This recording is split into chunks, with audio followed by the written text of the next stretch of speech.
So let's talk about something a little different today. We're going to dive into how the way we say goodbye is changing, and more importantly, how you can plan a send off that is just as unique as you are.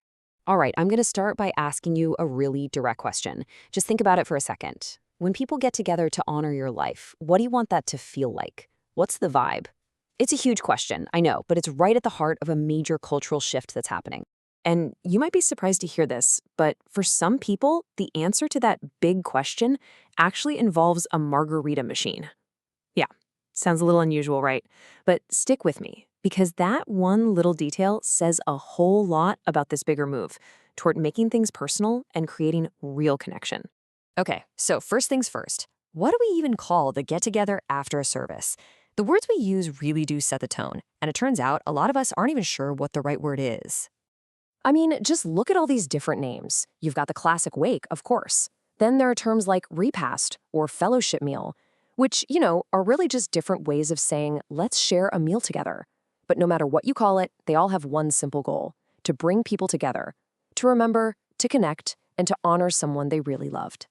And you know what? That one simple goal is sparking this huge shift.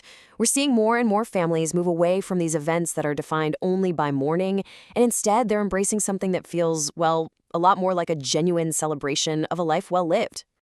This really lays it out, doesn't it? On one hand, you have the traditional way, which often felt kind of somber, really structured and quiet. You know the vibe: hushed tones, this feeling of heavy obligation. But the new way, this celebration of life, is all about creating an atmosphere that's just buzzing with storytelling, connection, and, yeah, even laughter. It's about capturing a person's spirit, not just marking their absence. Now, let's be super clear here. A celebration of life isn't about pretending there's no sadness. Of course there is. It's about making a conscious choice to focus on the joy and the amazing memories. It's a deliberate shift in perspective, and honestly, it can be incredibly healing. So how do you actually create that celebratory feeling? Well, it all comes down to the atmosphere. Think about it.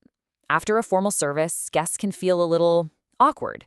They want to be supportive, but they also want to share the happy memories without feeling like they're being disrespectful. Having a warm, relaxed atmosphere is everything. It's like a nonverbal signal to all your guests that says, hey, it's okay to unwind here, it's okay to connect, and it's definitely okay to tell the good stories. When people feel genuinely comfortable, they are so much more likely to stick around and really open up. And that comfort, it has this amazing ripple effect. First, conversations start to flow more easily. And then the stories start coming out. The funny ones, the sweet ones, the ones you'll never forget. And that is how you get to a place where laughter feels natural again, which is such a vital part of healing for everyone. Which brings us, believe it or not, right back to the margarita machine. It might seem totally unconventional at first, but if the main goal is to create a warm, inviting space where people can connect, it actually makes a whole lot of sense. And this quote right here, it just nails it. The point isn't to turn a memorial into some wild party. It's about using a simple, unexpected tool to help create a comfortable environment where people can just relax and gather naturally. Just think about how it works in a practical sense.